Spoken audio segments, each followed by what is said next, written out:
Colorado families and providers are sounding the alarm over Governor Jared Polis's proposed budget cuts. Critics say that the plan could drastically reduce access to autism services and therapies for other developmental disabilities as well. That budget provides about $300 million for Medicaid. That's about half as much as costs are expected to increase. Your reporter Kelly Worthman joins us live from the Capitol where advocates rallied today.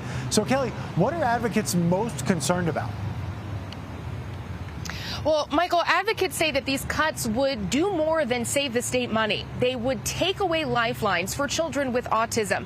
And many providers say that they would be forced to close their doors, which would leave so many Colorado families with little to no access to care.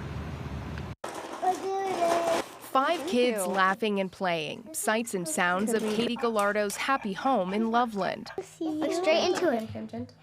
But for her youngest, Lucas, who has autism, every day is a challenge. It's hard on me, it's hard on my husband, it's hard on his siblings.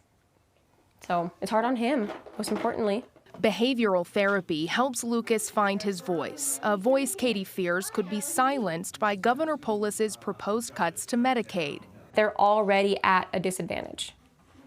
You are furthering that disadvantage by denying the coverage for these arguably essential behavioral therapies. Polis says Medicaid costs are growing at nearly 9% a year. Without cuts, he says other priorities would suffer. The increases in Medicaid costs would crowd out essentially everything the state does. We would largely just fund schools and do Medicaid, no money for roads, no money for public safety. But families and providers argue autism services are being singled out. That they cannot balance the budget on the backs of children with autism and other disabilities. Katie calls the plan short-sighted, saving Colorado money now, but harming families for years to come.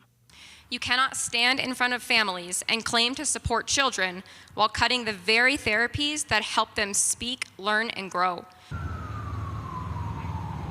So lawmakers with the Joint Budget Committee met this morning, and they too are questioning the cuts, the rate cuts that is, and the service caps. They know that they have a very tall task and a complicated one on their hands, and this is still very early in the process of the state's budget. So we, of course, will keep you updated on all developments. Reporting live at the Capitol, I'm Kelly Worthman, covering Colorado First. All right, Kelly, hopefully they can figure this all out. Thank you.